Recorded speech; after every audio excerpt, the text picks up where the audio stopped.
En attendant, moi je dis bonjour à tous, hein, et à toutes ceux qui nous regardent. Ceux qui nous voient, oui. Voilà. C'est bon, c'est parti, en effet, c'est sûr, maintenant. Donc, bonsoir à tous, bonsoir à tous, bonsoir Natacha. Bonsoir Bérangère. Déjà, merci d'avoir accepté cette invitation pour nous parler d'un sujet voilà, très intéressant. Je rappelle à tout le monde que c'est une soirée interactive, donc il peut y avoir des questions qui seront retranscrites à Natacha tout le long de la soirée. Donc, n'hésitez pas si vous avez des questions, des choses comme ça. Je vais refaire une toute petite présentation de l'association, comme ça Natacha connaîtra notre association. Donc, notre association est dans le 66, dans les Pyrénées-Orientales, vers la frontière espagnole, qui n'est pas encore ouverte, mais qui ne va pas tarder. Donc, on est une petite association de thérapie naturelle et développement personnel où il y a 150 membres. Nous essayons de proposer un programme vaste et divers pour que tout le monde y trouve son compte, toujours à petit prix. Par exemple, nos méditations sont à 5 € pour nos adhérents.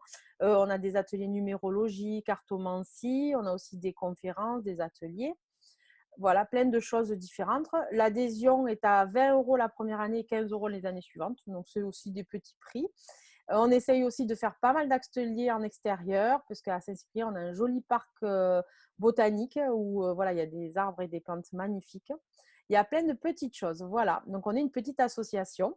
Et Mmh. donc, pendant le confinement, on a mis en place, on s'est donné la chance de mettre en place ces petites interviews avec des gens qui n'ont pas forcément l'occasion de se déplacer vers chez nous. Donc, voilà, c'est vrai que ça nous permet de nous étendre à la France et voir au monde pour les prochaines interviews. Et au moins, on donne la parole à plein de gens et très intéressant et de diverses routes aussi. Et c'est ça qui nous a intéressés à l'association. Voilà. Donc, je vais laisser Natacha un peu se présenter avant qu'elle nous parle de son sujet. Donc je suis cuisinière et puis aussi, non, je plaisante. Je fais hyper bien le sandwich au saucisson pour ceux qui me connaissent. Je rigole. Je suis journaliste. Je suis donc journaliste depuis un paquet d'années, spécialiste santé, environnement. Voilà, j'ai écrit des articles sur l'autisme, sur les perturbateurs endocriniens, sur la maladie catarrhale du mouton, sur voilà, le réchauffement climatique. Donc au départ, moi, j'ai la science qui est on va dire, mon pilier de base, ce qui me rassure, ce qui fait que voilà, ça me rassure, on peut le dire. Et puis, mais j'ai aussi un grand-père qui était guérisseur. Et j'ai appris à accepter que tout ne puisse pas être expliqué par la science. Et ça m'a donné un atout, c'est-à-dire que quand avec Stéphane Alix, donc, qui est mon époux, quand on a réalisé les enquêtes extraordinaires pour M6, j'ai rencontré des chamans, des guérisseurs, des médiums, et je m'occupais du casting en fait pour les rencontrer, pour les trouver. Et je les ai écoutés, ils ont partagé avec moi beaucoup de choses, des techniques. Et quand j'ai eu une période de ma vie où un peu tout s'est écroulé, comme ça arrive de temps en temps, eh bien, j'ai su m'en souvenir et les mettre en pratique et ça a changé ma vie. Voilà. Et c'est ce que je partage tout au long en fait de ma vie, parce que j'écris aussi des romans policiers, Le Testament des abeilles, Le voile des apparences, Les racines du sang, Les blessures du silence, dans lequel je partage ce qui m'a permis d'avancer. Mais la nouvelle étape pour moi, c'est que j'ai osé partager dans La clé de votre énergie 22 protocoles pour se libérer émotionnellement, 22 protocoles donc, qui ont changé ma vie, dont notamment un protocole pour enlever mes brûlures qui m'a été donné par mon grand-père, entre autres choses. C'est assez réparti, voilà. Donc, et je donne des ateliers depuis plus de 3 ans, dans lesquels j'ai pu partager effectivement ces techniques, me rendre compte qu'elles pouvaient marcher avec des personnes que je ne connaissais pas, parfois même que je ne voyais pas depuis le confinement. Ça marche très bien aussi. Et donc, voilà, je suis très heureuse de pouvoir partager 10 ans de recherche de ma vie à travers des épreuves différentes et variées et faire en sorte que les personnes soient autonomes. C'est ça qui est important pour moi, qu'elles puissent prendre leur vie en main pour avancer. C'est très important actuellement l'autonomie hein, sur ce sujet-là. Mais oui, puis en plus, en fait, depuis qu'on est né, on a pris l'habitude de confier nos problèmes à un thérapeute, à quelqu'un, on va pas bien, et occupez-vous de comment on donnerait en fait sa voiture à un garagiste. Et, alors que finalement, lorsqu'on s'occupe des choses soi-même, c'est très, très puissant. Alors, on a quand même besoin de thérapeutes, d'abord de médecins. Quand il s'agit d'un problème de santé, un médecin est indispensable, parce qu'il va falloir enlever la douleur. Parce que quand on souffre, on ne peut pas travailler sur soi-même. Il va falloir enlever la prolifération des éléments pathogènes avec des médicaments, c'est indispensable. Et puis, il va falloir aussi rassurer notre mental, faire quelque chose de normal, d'habituel, pour pouvoir ensuite s'attaquer à ce qui est plus bizarre. Et se dire finalement que débrancher notre mental qui nous dit ça va pas marcher, avec moi ça va pas être possible, en justement allant voir un personnel de santé, un professionnel de santé, pour dire bon, ben, de ce côté-là, tout est pris en charge, je peux tester, voir si ça marche. Et puis, les thérapeutes servent aussi dans d'autres cas, et ça me remplit beaucoup de joie, c'est qu'il y a beaucoup, beaucoup de thérapeutes qui s'approprient ces protocoles et qui aident les personnes à les mettre en pratique, parce que parfois, il y a des gens qui me disent oui, c'est formidable, mais j'ai un peu de mal à mettre en pratique pour la première fois. Donc, j'ai envie d'avoir un thérapeute qui va pouvoir me montrer comment je vais pouvoir me faire, qui va pouvoir me montrer, me rassurer. Et puis après, c'est d'ailleurs pour ça que je donne des ateliers, pour pouvoir se lancer, être dans le bain. Et puis après, ben, on est plus serein et puis on fait les choses par soi-même. Ouais, c'est beaucoup plus, fluide pour les gens après. Il y a Voilà. ce petit côté rassurant qui vient s'intercaler justement dans notre cerveau à un moment. Complètement. Et puis, en fait, Bérangère, il y a aussi une autre chose que je conseille beaucoup aux personnes qui prennent contact avec moi et qui me disent: «Oh là là, je ne sais pas comment pas commencer», ou bien il y a certaines personnes qui me disent: «Chaque fois que je veux mettre en pratique les protocoles ou que je veux simplement lire votre livre, je suis dérangée, j'y arrive pas, je comprends pas. Est-ce que c'est des blocages qui sont en moi? Est-ce que c'est quelque chose qui interagit autour de moi?» Alors tout est possible, mais très souvent, ce sont des freins, des choses où on se bloque nous-mêmes en disant je ne vais pas y arriver, c'est bizarre. Alors, première des choses, je tiens à rassurer tout le monde, la première fois que que j'étais en relation, en rapport avec, que j'ai pris connaissance de ces protocoles, je me suis dit mais quelle naïveté, comment peut-on croire que ça va nous permettre d'avancer et de marcher? J'étais la première sceptique en disant mais parler tout seul, comment ça peut marcher? Donc, première chose, on n'est pas obligé d'y croire pour que ça marche. Ça, c'est plutôt pas mal. Heu, donc voilà. Ensuite, je recommande de lire le livre en entier pour se laisser gagner par les exemples, par la manière dont je fais des rapprochements avec le corps médical ou la science, par les exemples de médecins, de thérapeutes qui utilisent ces protocoles et ça marche pour eux parce que c'est rassurant de partager ça. Et, euh, et ensuite, donc, lisez le livre en entier et après, commencez par le protocole 10 et le protocole 11 qui est, on va dire, la connexion avec un allié subtil. Voilà, notre guide, on a tous des guides.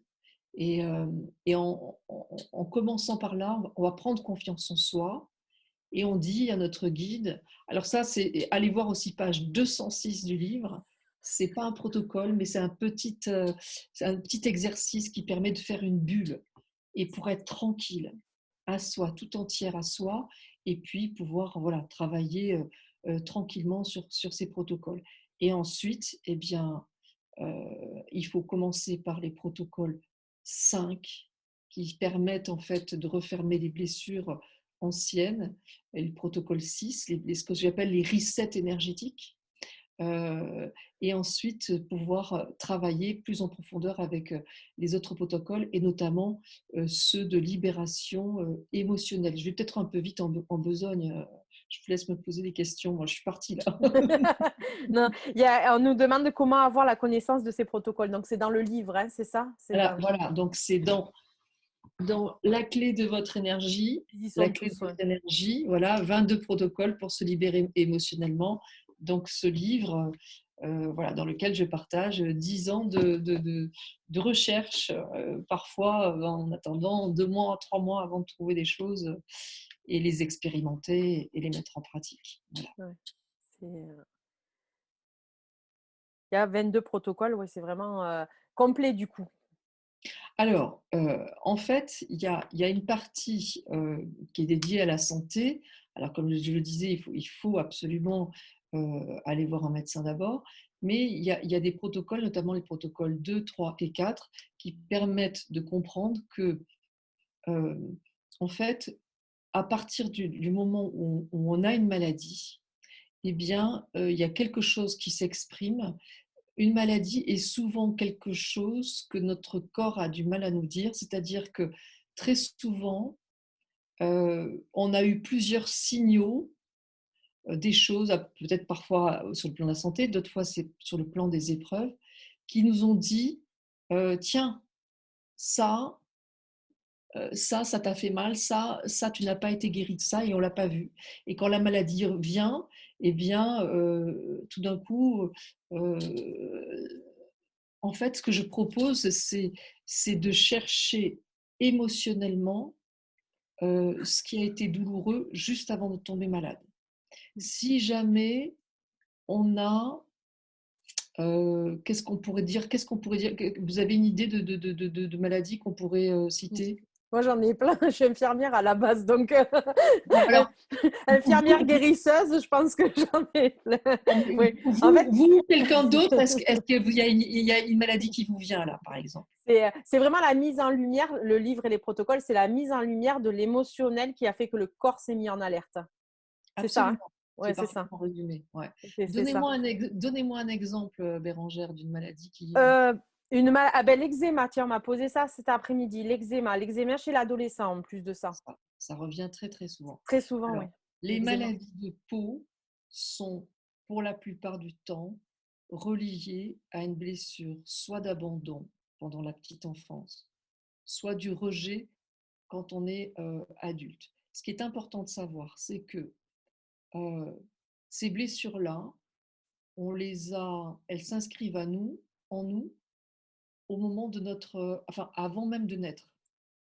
Notre âme, c'est bizarre hein, ce que je vais dire, mais notre âme décide avant de venir dans cette vie, euh, en disant, dans cette vie, je vais prendre un certain nombre de blessures, et donc en fait, on va attirer à soi des hommes, des personnes et des situations sans arrêt qui vont nous faire vivre ces blessures jusqu'à ce qu'on s'en libère. Les premières personnes qui euh, qu'on attire entre guillemets, ce sont nos parents.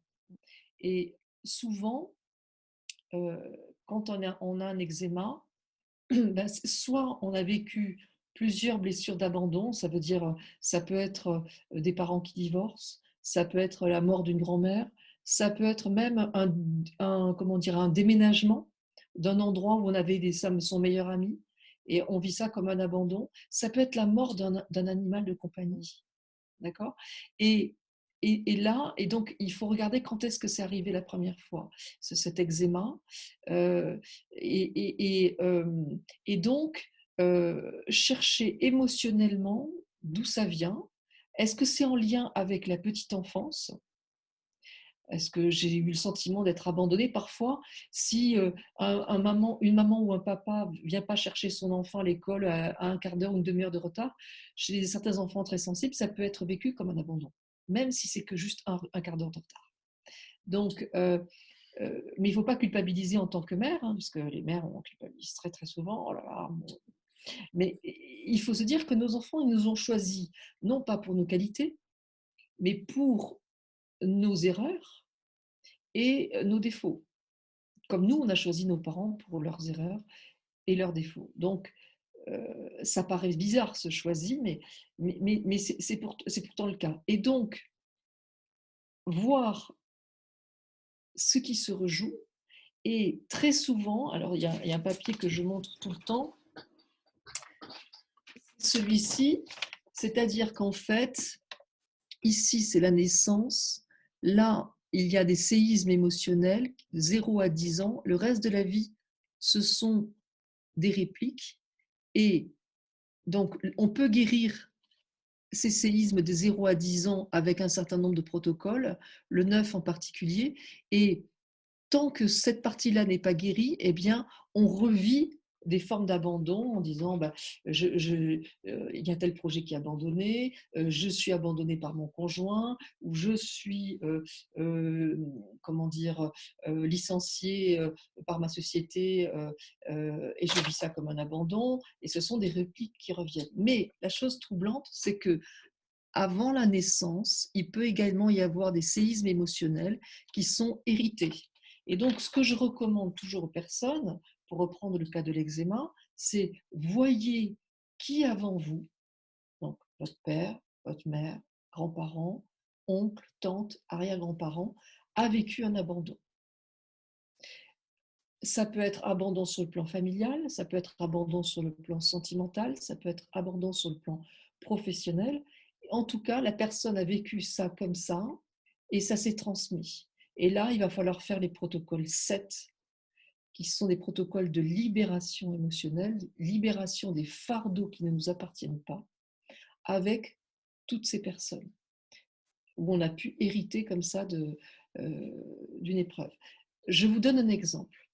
Récemment, je me suis occupée d'un homme qui avait une très forte blessure de rejet et qui avait vraiment envie de rester, comment dire, de s'éloigner de toute sa famille. Il me dit, voilà, je suis, c'est quelqu'un qui était, voilà, qui était pas bien du tout avec sa famille, qui se sentait rejeté par sa famille et qui vivait pas les choses bien. Et du coup, il avait même des problèmes de peau.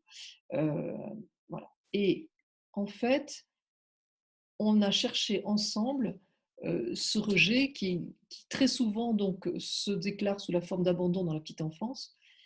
Donc ce rejet, cet abandon, comment il avait été vécu avant lui. Et il m'a dit, ma mère a vécu un abandon par ses parents au moment de la guerre, et ma grand-mère a vécu la même chose. Donc là, on ne cherche pas, eh bien, on fait le protocole 5 puisqu'on referme les blessures, donc on fait le reset énergétique avant toute chose.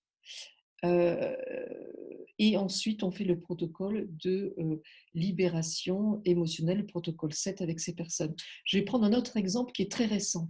Il y a une dame qui m'écrit et qui me dit je n'arrive pas à partir de la maison que j'ai héritée, je me sens comme enfermée, j'ai réussi à partir à un moment donné quand j'étais avec un conjoint, et puis finalement quand on s'est séparés, je suis revenue. J'ai l'impression d'être maudite et d'être je suis bloquée dans cette maison, je suis bloquée, enfermée. Bon. Je lui ai dit, avez-vous fait le protocole de recouvrement d'âme en première? Elle m'a dit non. Je lui ai dit, et après, cherchez qui dans votre famille s'est senti enfermé. Et elle m'a répondu tout à l'heure en me disant, mon père a fait de la prison. Donc là, c'est vrai que pour soi-même, c'est pas évident. Mmh. C'est vrai on pourrait se dire, mais c'est tellement simple, comment ça se fait qu'elle n'ait pas vu? Non, c'est très compliqué. Pour moi-même, je suis la première à pouvoir conseiller les gens, mais pour moi-même, c'est pas facile. C'est pas facile. Euh, comprendre que des choses se rejouent sur différents niveaux n'est pas évident. Par exemple, ma tante était nonne, elle était bonne sœur. Bon. Et elle a été bonne sœur suite à un dépit amoureux. Mmh. Bon. Et donc des aveux amoureux. Et donc par dépit, elle est rentrée donc bonne sœur pour l'Église. Et elle a toute sa vie regretté de ne pas avoir eu d'enfant, de ne pas avoir fait ce qu'elle aimait, de ne pas avoir connu l'amour, etc., etc. Et ben, j'ai compris en fait que par rapport à quelque chose que je suis en train de vivre professionnellement parlant, qu'il y avait quelque chose de l'ordre de cet héritage possible, que suite à une déception en fait, de l'attitude d'une personne sur le plan professionnel, eh bien, j'étais en train de tout balayer comme elle et partir dans une autre direction en me disant, bon, ben, c'est terminé, puisque je suis déçue, ils n'existent plus, terminé. J'étais en train de reproduire la même Ouais. chose. Mais c'était pas sur le plan professionnel. Donc c'est pour ça que c'est pas évident. Et ça, je l'ai compris parce que mon mari a attiré mon attention là-dessus en me disant: «Tiens, regarde, il y a quelque chose qui se rejoue». Et la chose qui peut donner des indices, c'est que mon deuxième prénom est son prénom à elle. Souvent, Voilà. Alors, souvent. il y a des personnes qui me disent, j'ai qu'un seul prénom, ou bien oh là là, les prénoms, je vais faire attention quand j'aurai des enfants, et cetera. Ne vous privez pas de mettre des prénoms à vos enfants. Ce sont des indices pour eux. Ça va vachement les aider plus tard parce que ça leur donnera des indications. Donc, au contraire, chargez, mettez plein de prénoms. De toutes les manières, les héritages émotionnels, ils auront lieu quand même, hein. Que les prénoms y soient ou pas, ils auront lieu. Donc, autant donner des indices à nos C'est vrai. enfants, des petites pierres comme un petit poussé, pour leur donner des indices dans quelle direction ils doivent aller chercher les réponses à leurs problèmes, puisque très souvent, voilà, ce sont des répliques. Par rapport au protocole, il y a des gens qui me demandent est-ce qu'il faut les apprendre par cœur ou est-ce qu'il faut juste les lire? Et après, comment donner l'intention? Parce que Ok. l'intention, ça doit être quand même quelque chose de très important sur les protocoles. Alors ça, c'est une super question. Euh, et je ne vais pas y répondre. Ah, j'ai envie de rigoler ce soir, je ne sais pas pourquoi. Alors, C'est bien, c'est cool. alors, donc, en fait, il y a plusieurs techniques. Soit il y a un médecin alors qui est sur mon site dans les témoignages. Lui, il m'a dit le protocole 5 de reset énergétique, hein, celui qui est la base de tout, il faut bien refermer. Et il me dit je l'ai appris par cœur, médical, par cœur. Il me dit puis je le fais et il me dit je trouve ça tellement bizarre de parler tout seul que j'arrête et il me dit puis j'arrive pas à dormir à 1 heure du matin, je le refais et là il se passe quelque chose de physique, de très fort et il me dit au point même que il y a quelque chose de l'ordre de la fatigue chronique qui a disparu après. Bon, donc apprendre par cœur est une solution pour ceux qui ont du mal à apprendre par cœur. On peut effectivement lire en même temps le livre, en même temps qu'on dit les choses. Mais moi, je conseille plutôt une chose, c'est que vous mettiez votre téléphone en mode dictaphone, enregistreur. Enfin, d'abord, vous lisez le livre plusieurs fois les protocoles. Ensuite, vous mettez votre téléphone en mode dictaphone et vous dites à voix haute les choses. Vous les répétez et après, vous réécoutez ce que vous avez dit en comparant avec le livre. Et tout d'un coup, si vous dites oh là là, j'ai oublié de dire qu'il faut nettoyer intégralement, eh ben, vous l'oublierez plus jamais. Ou bien si vous dites oh mince, j'ai oublié de dire dans cette vie, dans toutes les autres, vous l'oublierez plus jamais. En essayant de faire un effort de mémoire et en disant les choses et en se trompant, vous vous tromperez plus. Après, le par cœur est absolument pas obligatoire dans la mesure où, au contraire, appropriez-les-vous ces protocoles. Dites les mots que vous voulez. Mais ce qui est important, c'est de respecter certaines règles. Alors, ça va me permettre de dire une chose par rapport aux êtres de lumière. On convie, alors pour ceux qui découvrent, hein, je ne suis pas barrée, je suis journaliste, hein, mais Scientifique. voilà, mais c'est comme ça, et c'est comme ça que ça marche. C'est-à-dire que ce sont des protocoles qui sont issus de protocoles chamaniques, où dans le protocole chamanique, c'est le chaman qui prend les choses en main et qui, comme un guérisseur, et qui va les faire. Là, l'intérêt, c'est que en faisant nous-mêmes les choses, et les protocoles fait qu'il y a un échange de bons procédés, il n'y a pas de perdant. Tout ce qu'on récupère, l'autre récupère ce qu'il a perdu et qui a été volé par quelqu'un d'autre. Il y a un équilibre. C'est ce qu'on appelle le win-win. Il y a deux gagnants. Voilà. Et donc, il n'y a plus de lutte de pouvoir. Les choses elles se font tranquillement dans l'équilibre.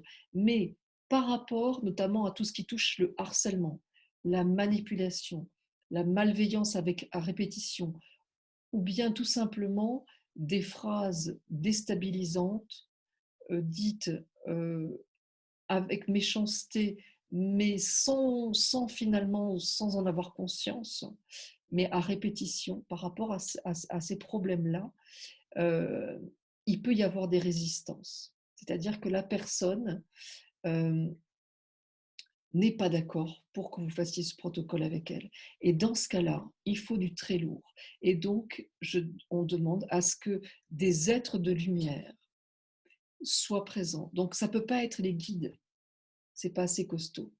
Ça peut pas être un défunt, c'est pas assez costaud. Ça peut pas être quelqu'un de vivant, c'est pas assez costaud. Il faut soit Dieu, Marie, Bouddha, Ganesh, Allah, les archanges, mon ange gardien. Moi, j'aime beaucoup utiliser les êtres de lumière. Voilà, il en faut deux, un de chaque côté de nous, et ce sont eux les garants du fait que ce protocole va bien marcher. Voilà. Alors, ce qui est important, c'est que, effectivement, de préciser que euh, sur les protocoles en lien avec le recouvrement d'âme suite à cette manipulation, ce harcèlement, cette malveillance à répétition. Et je vais même rajouter, parce que certaines personnes me disent: «Oh, mais ma mère, elle n'était pas malveillante, ma mère, elle nous aimait énormément.»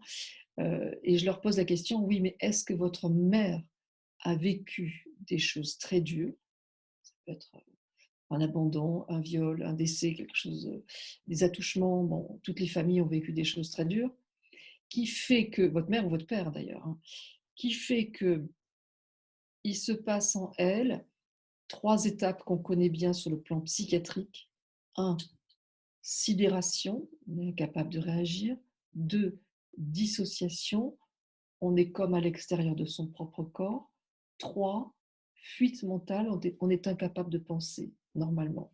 Et quand les psys parlent de fuite mentale, les énergéticiens parlent de perte d'âme. Et finalement, l'âme, c'est ce qui porte notre confiance en soi, notre estime de soi, notre énergie, notre façon de penser. Et depuis cet événement douloureux, on est privé de tout ça. Confiance en soi, estime de soi, voilà. Cet événement douloureux peut être un déménagement, quand on est tout petit, peut être l'arrivée d'un frère ou d'une sœur, peut être, voilà, Le décès des la, grands-parents, des choses voilà, comme ça. exactement. Mmh. Et donc, on a, depuis cet événement-là, une partie de nous qui s'en va, parce que notre corps nous protège, et c'est pour nous éviter de devenir fous qu'une partie de notre âme, une partie de notre énergie s'en va. Voilà. Et dans le cadre d'une manipulation, d'un harcèlement, de ce choses-là, eh bien, l'énergie qui s'en va de nous, eh bien, l'autre la récupère. Et c'est là où c'est intéressant parce que le corps médical parle de vampirisation inconsciente. Mmh. Donc finalement, c'est un peu les mêmes termes. Alors, le siège de l'âme se trouve au niveau de notre plexus solaire, entre les deux seins.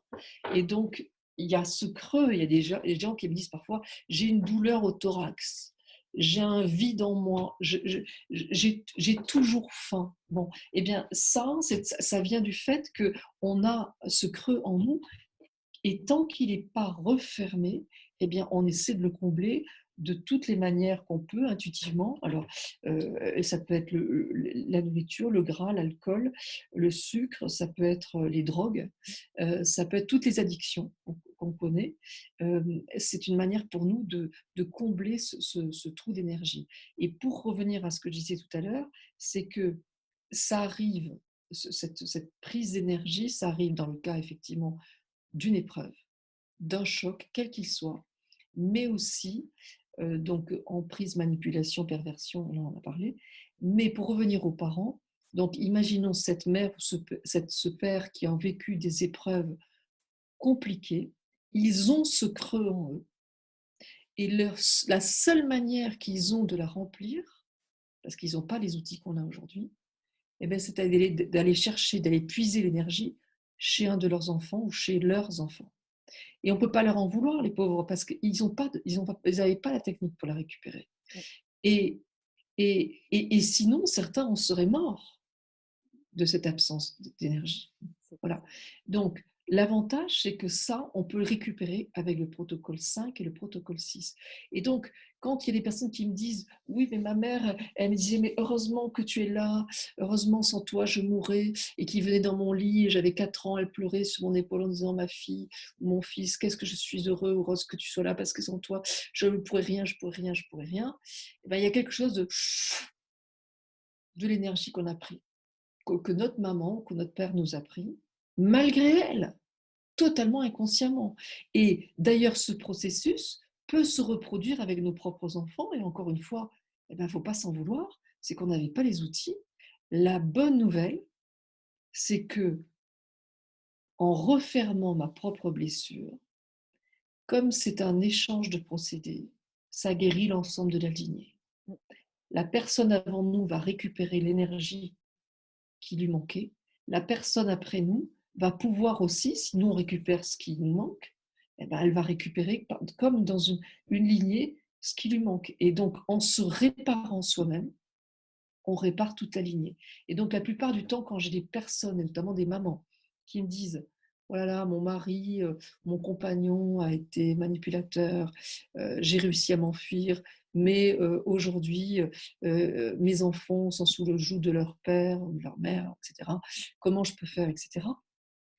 La seule façon dont vous pouvez les aider, c'est pas de leur faire les protocoles parce qu'ils sont trop jeunes, c'est à eux de décider le bon moment. C'est très important, sinon ça peut même être dangereux pour eux, je le précise, parce qu'ils vont avoir une ouverture de conscience sur quelque chose où ils sont pas prêts, en fait, à recevoir.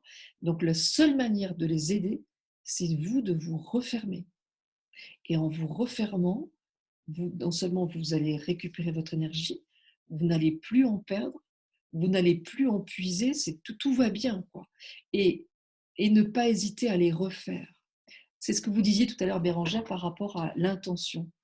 Pourquoi je dis souvent que les protocoles, il faut les faire et les refaire? Parce que la première fois, on n'est vraiment pas sûr de soi, on a le livre à côté. Bah, alors, est-ce que c'est la même chose si je dis, Heu, prenons le protocole 5 du début, parce que je ne peux pas tout dire, parce que encore une fois, il faut être prêt pour entendre. Donc, mais j'ordonne, ou prenons le protocole de libération émotionnelle. J'ordonne que les liens de souffrance entre telle personne et moi-même soient coupés dans cette vie, dans toutes les autres, et cetera. Est-ce que ça a la même force si je dis: «J'ordonne que les liens de souffrance entre ma mère et moi, et j'ordonne que les liens de souffrance entre ma mère et moi», voilà, c'est pas la même chose. Donc c'est vrai que le par cœur, c'est une solution, mais en fait, quand on a fait les protocoles plusieurs fois, au bout d'un moment, on les sait, Ouais. tout simplement. Et donc l'intention, elle est au maximum. Parce que ça s'explique de cette manière-là. Alors là, je vais revenir à la science. C'est Philippe Bogola qui m'a expliqué ça. Il est physicien, il est mathématicien. Il a fait des études sur le cancer. Et il explique que notre corps est constitué donc de milliards de molécules et donc d'atomes. Et que les atomes sont constitués d'une toute petite quantité de matière et de 99% 99 de vide, et que ce vide est en réalité rempli d'énergie et d'information. Ces protocoles, ce sont des mots, donc de l'information, dits avec une certaine énergie. Donc énergie, information, 99% de ce qui me constitue, et c'est pour ça que ça marche si bien. Et c'est pour ça que quand on a un vrai doute en disant ça ne peut pas marcher, etc., vous en faites pas, faites et vous verrez que ça marche. C'est clair, ça je suis d'accord. Il faut faire les 22 protocoles obligatoirement ou on peut, enfin. Alors, absolument, il faut faire les 22 protocoles, sinon on n'a pas de bons points. Non, je rigole. Non, bien sûr que non. Il faut faire simplement les protocoles qui vous parlent et qui vous évoquent, qui sont importants pour vous. Donc, ce que je disais tout à l'heure, on lit le livre en entier, tranquillement. Sinon, on n'a pas de bons points. Encore? Je vérifie parce que voilà. Et après, on va faire le protocole 10 et 11 pour être en relation avec notre guide. Et ensuite, on fait le protocole 5 pour refermer les blessures. Si on a rencontré des personnes qui ont été malveillantes ou qui nous ont fait du mal à travers leurs mots d'humiliation, parfois ça suffit, on fait le protocole 6 avec toutes les personnes qui nous ont fait du mal, les unes après les autres. J'ai des personnes qui me disent: «Oh là là, j'en ai 12, est-ce que je peux faire un charter?» Non, ce n'est pas possible. On ne fait pas de charter parce que c'est un message d'âme à âme. Donc, c'est les uns après les autres, si possible, dans l'ordre d'arrivée. Donc, le père ou la mère, s'il y a eu lieu, le frère, s'il y a eu, ou la sœur, s'il y a eu lieu, etc. etc. Euh, Ensuite, pour tout ce qui touche les protocoles de libération émotionnelle, c'est-à-dire les fardeaux, les épreuves qui ne vous appartiennent pas. Donc, c'est le protocole 7 et 8. Bon, ceux-là, c'est vrai que c'est bien de les faire. Tous les autres, ce n'est pas nécessaire. Si vous n'êtes pas malade, vous n'avez pas à faire les protocoles de 3 et 4, on s'en fiche. Voilà. Après, il y a des protocoles de protection, des protocoles de brûlure. Si vous n'êtes pas brûlé, vous ne faites pas les protocoles de brûlure. Si vous dormez bien, vous n'avez aucune raison de faire le protocole 19 pour mieux dormir. Vous voyez, donc vous faites en fonction. Euh, L'important que je peux donner comme conseil, peut-être Bérangère, concernant les fardeaux émotionnels, parce que j'ai beaucoup, beaucoup de questions qui me viennent et qui me disent, personnes qui me disent, je ne sais pas ce que j'ai hérité de mon père, de ma mère, de mes grands frères, pères, grand-mère, mes frères et Oncle, sœurs. tante, ouais. Donc, comment on fait? C'est-à-dire, si vous avez un problème, disons une épreuve, sentimentale, professionnelle, familiale, peu Familial, ouais. importe, d'accord? Ou un problème de santé. Vous n'arrivez pas à avoir l'émotion dont on parlait au début. Pas grave. À ce moment-là, vous fermez les yeux et vous essayez de vous connecter avec la première émotion qui vient. Quand je pense à ce problème avec mon fils ou ma fille, quand je pense à ce problème avec mon patron, quand je pense à ce problème de finances, pas d'argent, quand je pense à ce problème de maison qui n'est pas résolu, de problème avec mes voisins, quand je pense à ce problème de santé qui m'invalide, euh, un problème de santé où personne n'arrive à trouver de solution, cet eczéma, ce problème de ceci, de cela, ce problème de je ne sais pas moi, d'anorexie, de poids, n'importe quoi. On ferme les yeux, on se connecte à soi-même, sans réfléchir pour éviter que le mental vienne perturber tout ça, et on essaie de voir ce qu'on ressent.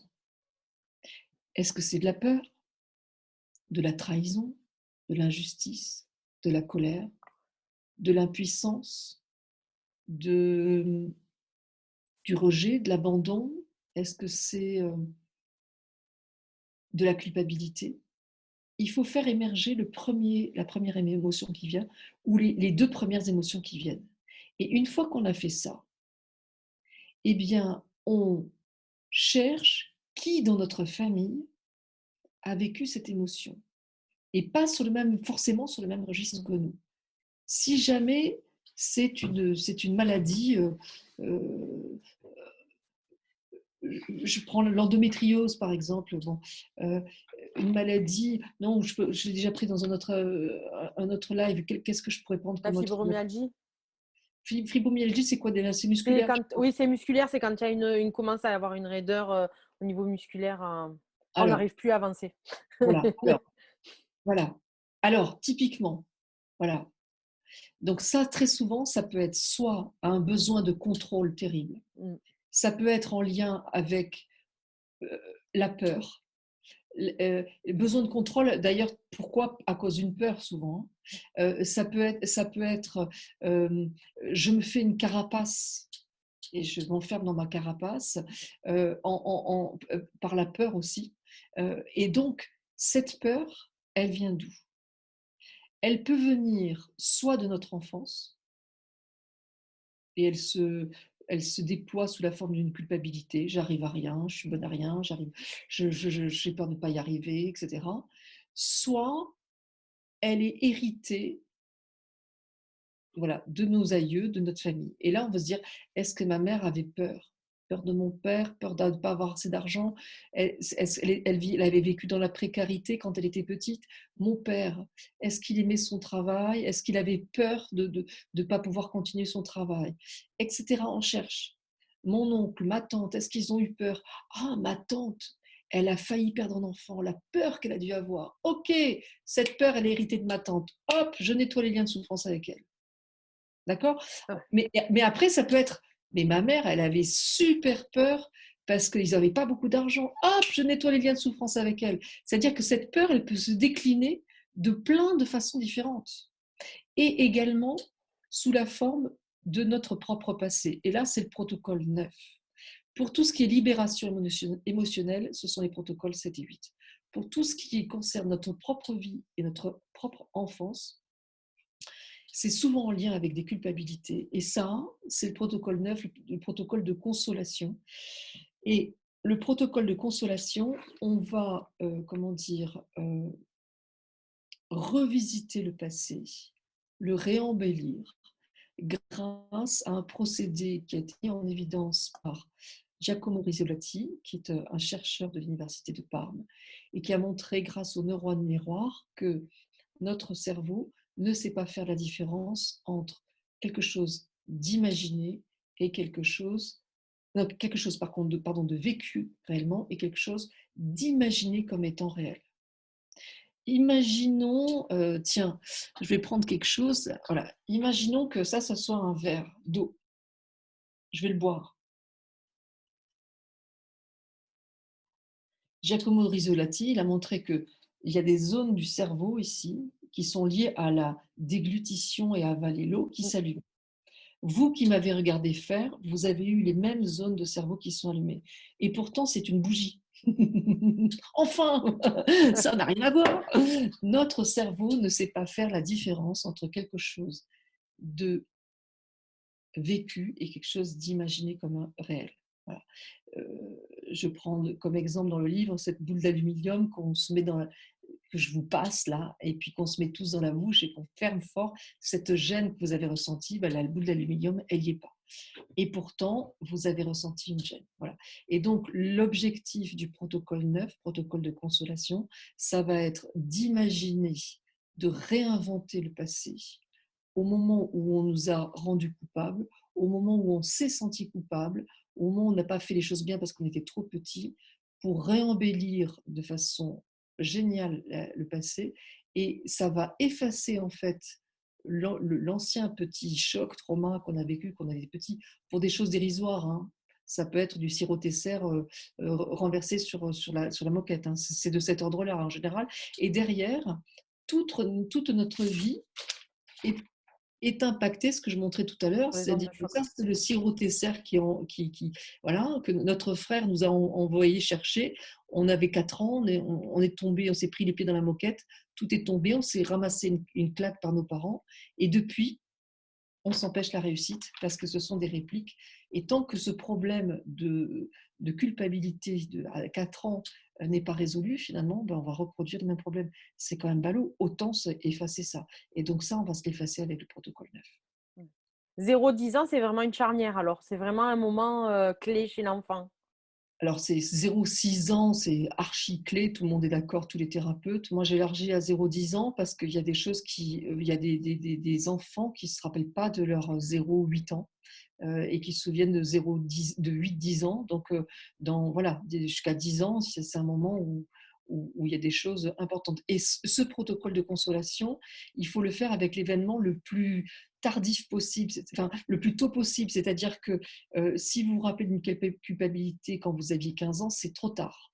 Il faut chercher, voilà, idéalement 4 ans, 5 ans, 6 ans, 7 ans, 8 ans. Si vous ne vous en rappelez pas, essayez de vous souvenir de la manière dont vos parents euh, relatent des faits, pas for- parfois en se moquant, en disant «Oh là là, Natacha, quand tu étais petite, nanana, nanana. Oh là là, Bérangère, quand elle était petite, oh là là là là là là.» Bon, c'est des trucs qui se racontent un petit peu dans l'inconscient familial et souvent, ça met le doigt, encore comme on disait tout à l'heure, un indice, sur quelque chose qui s'est passé, qui nous a rendus coupables ou en tout cas qui nous a fait sentir pas en super forme. Et qui nous a un peu traumatisés d'une certaine manière. Et si jamais, parce que j'entends les questions, oui, mais moi je me rappelle de rien, comment je fais, etc. Encore une fois, prenez contact avec votre guide, protocole 10 et 11, et demandez-lui de vous raconter des choses à travers les rêves. Les rêves, c'est fabuleux.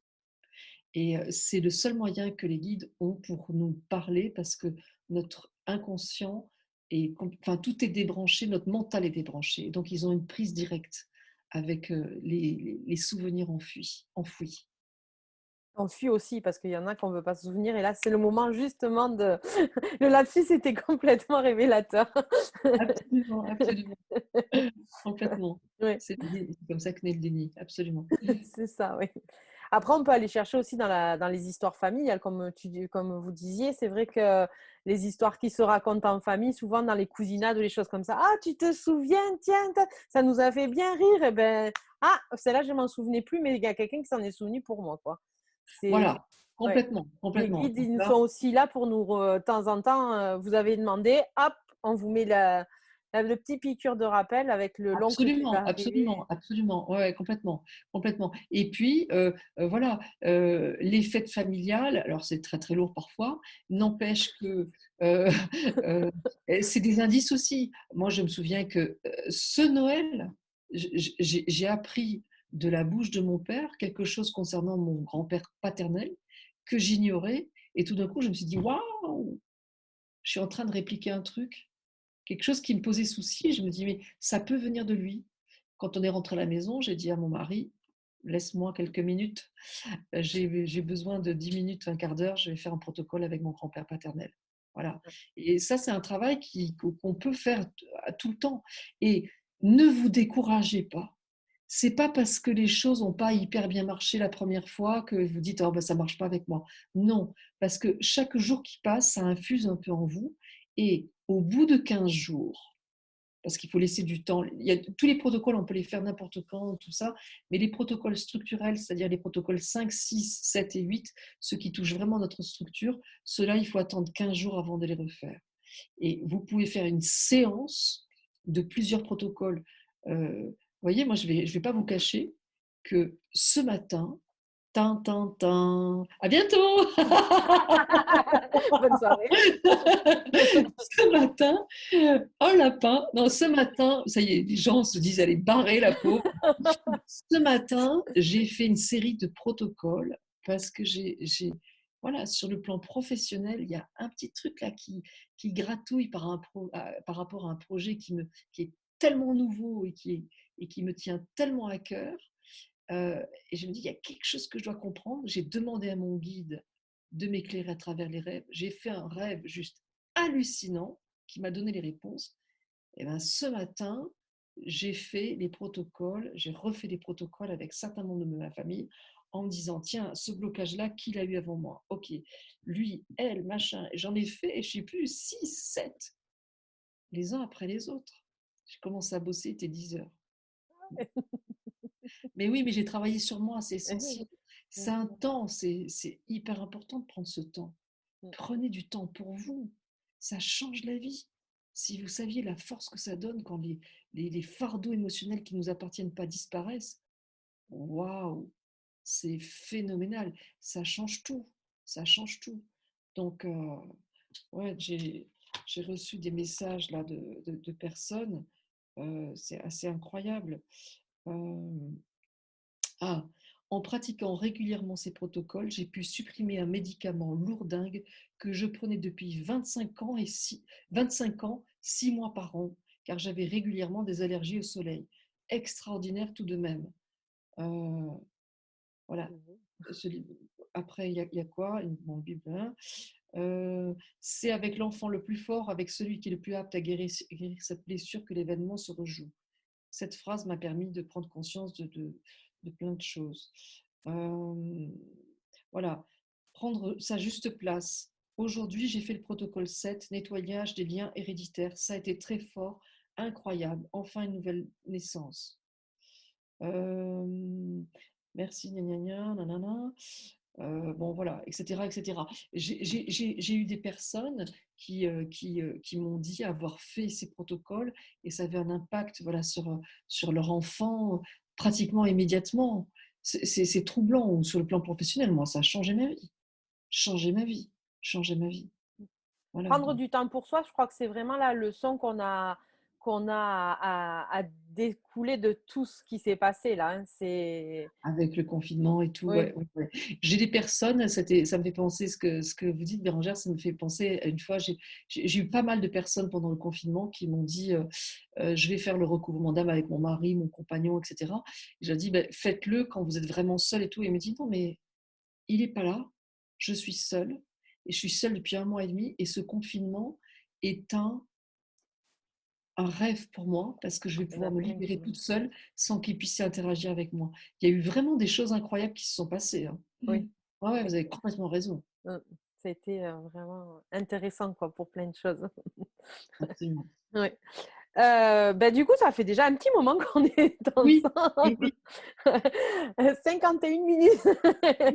Je vais vous laisser faire la conclusion du coup. Alors la conclusion, bah, écoutez, prenez, voilà, soyez patiente et patient. C'est le travail d'une vie. Heu, Si vous arrivez à vous libérer de fardeaux émotionnels, si vous arrivez, à refermer toutes les blessures et que ça prend, 1 mois, 6 mois, 1 an, c'est rien par rapport, à vos 30 ans, puisque moi j'ai 30 ans, Bérangère aussi, on est d'accord? Oui, oui, totalement. Donc ça, c'est quoi 1 an? C'est quoi par rapport à 30 ans? C'est rien. Gardez confiance, heu, allez-y par étapes, hem oui, gardez confiance, vous allez y arriver et connectez-vous avec cette grandeur qui est autour de vous, cet invisible qui demande qu'à vous aider. Remerciez-les, connectez-vous à ça et vous allez y arriver. C'est vraiment à la portée de tous. Pour conclure, je vais rassurer les personnes, sur le fait que certains protocoles, je demande de ressentir les choses entre les mains, cette boule d'énergie qu'on a perdue. Sachez que je ne ressens rien, je ne vois rien et que pourtant ça marche formidablement avec moi. Si vous ne ressentez rien et ne voyez rien, rassurez-vous, ça marche quand même. Moi, je suis dur de la feuille et je crois que dans cette vie-ci, on me demande de croire les choses sans les voir et sans les entendre. Bon, c'est comme ça. Donc rassurez-vous, gardez confiance, vous allez y arriver, tout le monde peut y arriver et je vous souhaite le meilleur à toutes et à tous. Super, Et un grand merci. merci à Bérangère et à l'association, Idiom. Aedium, voilà, qui a eu, la gentillesse de m'inviter. Un vrai plaisir en tout cas, merci beaucoup. Bah, moi, c'était une très belle découverte, voilà, c'est, tout ce que en fait, vous avez dit tout le long, hein, bah, c'est vrai que moi je l'applique, pour moi, mais je l'applique aussi dans mes soins, quand j'ai des gens, tant au niveau infirmier qu'au niveau, parce que moi j'essaie en tant qu'infirmière, j'essaye d'ouvrir les consciences, d'expliquer «Il s'est passé ça, pourquoi? Qu'est-ce que vous avez ressenti à ce moment-là?» C'est vrai que les émotions, c'est vraiment, quelque chose de primordial, quoi. C'est, Et c'est vrai que j'ai beaucoup d'infirmières qui m'ont dit que, quand elles travaillent avec des bébés, notamment des nourrissons, eh bien, elles demandent aux mamans: «Mais, cette maladie qu'a votre, enfant, qui l'a eu avant vous?» ouais, c'est Et hein, vous confirmez? ouais, ouais, Et ouais. «Oh bah, mon oncle, il avait ça et tout». Alors on va pas faire le protocole à l'enfant qui a 2 mois. «Bon alors?» Non, on va lui dire, tout simplement, on va lui dire: «Ce fardeau émotionnel ne t'appartient pas. Il appartient à tonton Gilbert. Donc tu peux t'en libérer maintenant». Et on voit des choses qui s'en vont, c'est juste hallucinant. Il y a certains témoignages dans le livre, mais ce que vous dites, ouais, moi j'ai beaucoup de retours d'infirmières, c'est des femmes fantastiques. Pour, la vidéo, elle sera d'ici demain sur YouTube. Vous pourrez la regarder autant que vous voulez. Vous pourrez reprendre des petites notes si parfois ça a été un peu vite et ben, merci beaucoup Natacha. Merci de cet entretien. Merci. Merci de tout ce que vous avez dit ce soir. C'était vraiment très intéressant. Merci à vous tous d'avoir regardé, d'avoir été là. Et puis à très, très bientôt. Et je donne un bon point à tout le monde, je tiens à le préciser. Tant mieux. Bonne soirée à tout le monde. Je vais être maîtresse dans une autre vie. Sûrement. Au revoir.